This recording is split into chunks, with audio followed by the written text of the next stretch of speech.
How you doing, Bubba J? I'm doing pretty good.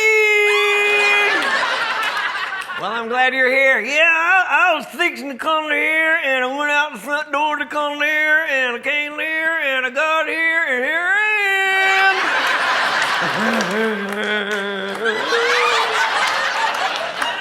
am. So, Bubba J, what does the J stand for? My last name is Junior. Oh. Well, it's a good thing they didn't name you Junior. Yeah, I'd be done Junior. That's my brother's name. Oh. So, Bubba J, what have you been doing today? I've been watching NASCAR and drinking beer. That's your favorite sport. Yeah, NASCAR is too. You know, NASCAR is very hot right now. Oh, I know. Everybody loves NASCAR. Well, Sweet Daddy said it's just a bunch of guys driving in a circle. Oh, I know. That's my favorite part. They're making a left turn. It's a sport that's easy to follow when you're handlered. I understand you got a new tattoo. Yeah, I got another one somewhere else that'll grow.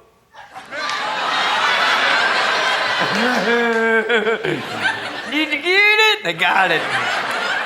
Yeah. I'm tired of hearing that most NASCAR fans drink too much. Oh, because it's not true? Oh, no, it's true. I'm just tired of hearing it.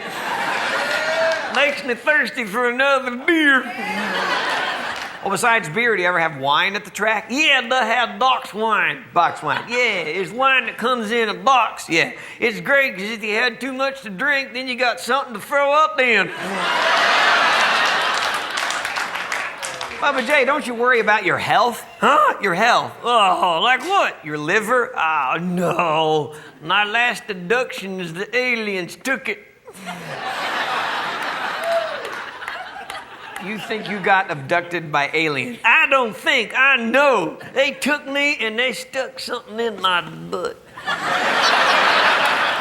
And not in the good way.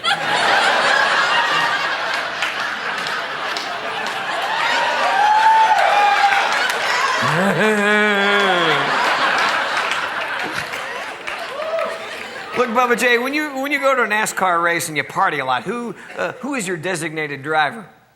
What the fuck is that?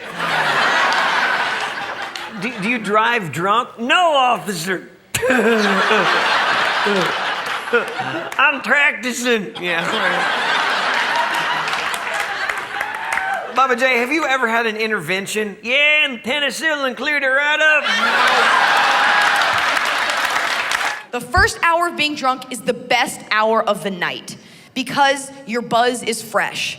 You're happy. You don't feel fat. You haven't cried yet. You're still somewhat of the self you were when you were sober. You still could ostensibly operate heavy machinery if an emergency were to arise, okay?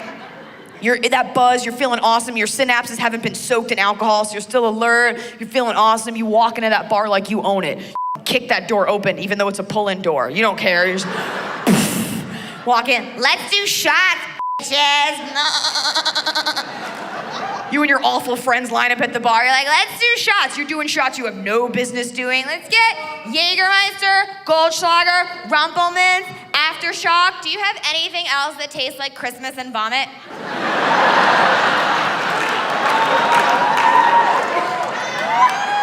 You start doing them. You're like, it. It's my bachelorette 21st birthday, wedding, extravaganza, donkey punch. I don't know what this is to do it. Shot, what, was that hand soap? Bubbles, I don't care, awesome. Now you're on the dance floor, you're like, this is so good. And you're feeling so good, right? You're dancing, you're all excited because your buzz has just hit. You're like, it's great, I love it. You're ambitious about life. You ever plan a workout when you're drunk? When you're drunk, you're like, this is when I get in shape. This is when it starts. Going to start tomorrow. You try to drag your friends into it. You're like, Stacy! Stacy! Do you want to work out? You dance like an asshole, by the way. I don't know who dances like this. Do you want to work out like tomorrow? Do you want to do that? I'm going to get up early and work out. Do you want to go with me? Do you want to go at like 6? It's 5 now.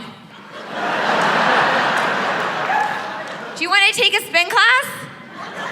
Do you want to spin? Do you want to spin? You don't want to spin? You don't want to go spinning? You don't want to sit on a stationary bike and tolerate getting pounded in the rectum for an hour while some twinked out spandex queen yells at you over a shitty remix of U2's It's a Beautiful Day in total darkness? You don't want to do that? So you're feeling good and you're dancing. You're like, I feel so thin. I've never been hotter in my life. I feel so good. And then it hits you. You're like, oh my God, I feel so good right now. I feel so awesome and happy. I wish I could feel this way all the time. I wish I could feel this buzz and this happy all the time. And that's when you realize, that's how an alcoholic thinks. But you're like, screw it. I'm gonna give it a shot. I'm gonna see just how far I can push being drunk. So you decide to do shots, and you decide these shots aren't gonna get me, because tonight's the night I outsmart the liquor. Not gonna happen tonight, because I'm gonna drink water. Going to drink a glass of water with each shot. This is your brilliant idea. No one in the thousands of years of people imbibing alcohol has ever thought of this. This is your night, Einstein. It's your big plan. I'm gonna do a shot and then have a glass of water, and then a shot and then a glass of water. You can't buy me a shot now, but thank you. I'm just having water. I'm just drinking water, but thank you. Shot and water, but what you don't realize is that 5 shots in an hour is still 5 fucking shots in an hour. You went and drank all that water like a crazy camel. Yeah, good job. Now you're bloated and you have to pee. Way to be. Because when a girl's gotta pee, everything has to come to a halt. Every girl's gotta go with her. I have to pee. Do you have to pee? And you can't go alone. No. Will you stop what you're doing and come with me? I have to pee. I have to pee.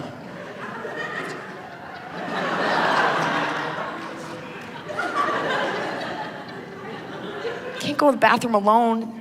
You might not come back. Because no girl's ever been to the bathroom alone and survived. It's true. The last woman that attempted it, it was 1937, and her name was Amelia Earhart.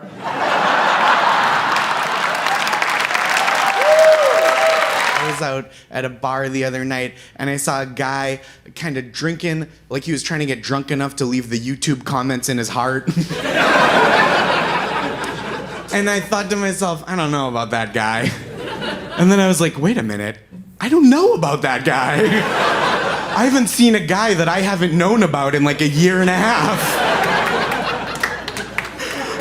Just been in my apartment walking by my mirror like, yeah, I know that guy. I've been trying to clean things up a little bit. I was drinking not a lot, but a lot. A bunch of my friends last year quit drinking entirely, which I think is a wonderful choice if you want to make it for your health. I think that's great. I don't want to sound like I'm making fun. But a bunch of my friends quit drinking altogether and then immediately just started smoking weed all day, dawn till dusk. I mean, knowing my friends, noon till 2 a.m. And that's a very relaxed vibe, right? There's even a slang term for it that makes it sound super chill. They call it no booze, all weed. They call it California sober, Cali sober. That's too chill for me. I think weed does a lot of good for a lot of people, but California sober to me sounds like the name of a Red Hot Chili Peppers cover band that you formed in rehab. Just like, yeah, I'm off the sauce and I can kind of sing. I'm basically Anthony Kiedis already. Shabba dabba bibba baba. It's not that hard. I can do it. California sober. I don't think you have to drink to have a good time. But I do think that if you're not going to, I'm from the Northeast. Please have the decency to be a little aggressive and a little anxious, even if you're not drinking. That's just what makes me feel at ease. I prefer to hang out with people who are like Massachusetts sober. And Massachusetts sober is when you're legally ordered to quit drinking. Because you keep crashing your car into a Dunkin' Donuts. And then sometimes, 17 years later, you get back together with Jennifer Lopez. Sometimes. It's not always. But sometimes. I've used my time over the last year and a half or so to reflect, right? I had a lot of time by myself, a lot of time with just me and my wife together. I've been trying to be a healthier person, physically and mentally. And I've really come to terms with embracing my physique. And I know even physique, don't clap, it just makes it sadder. Makes it sound like I lost an arm in a mine accident. So brave.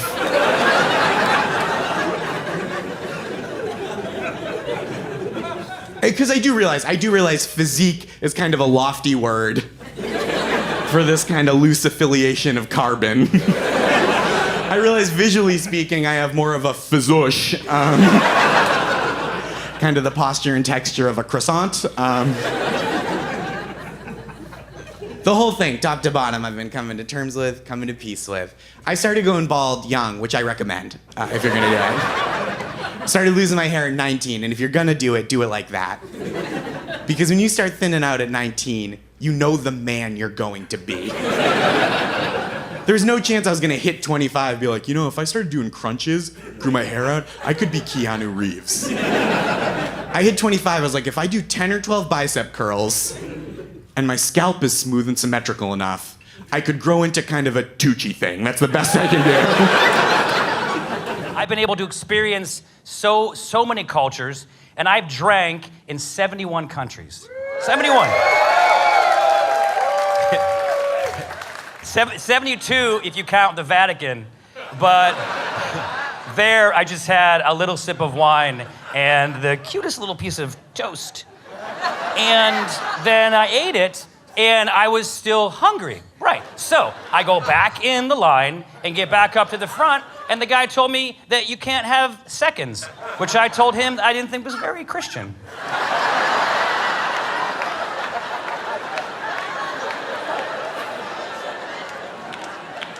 Let's see, coolest place I've ever drank was Tanzania, Africa.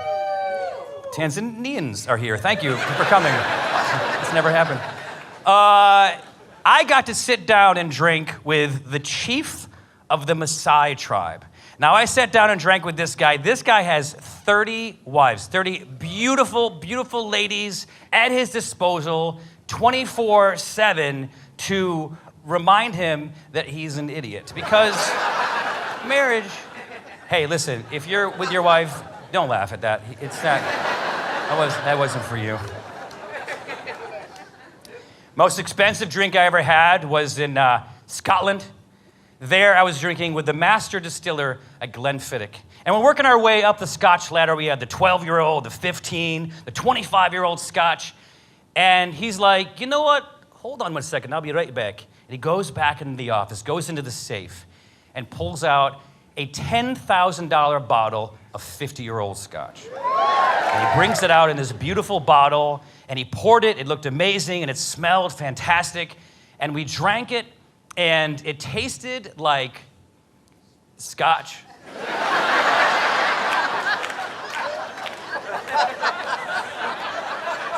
I don't know what you guys want there. It tasted like Jesus peeing in my mouth.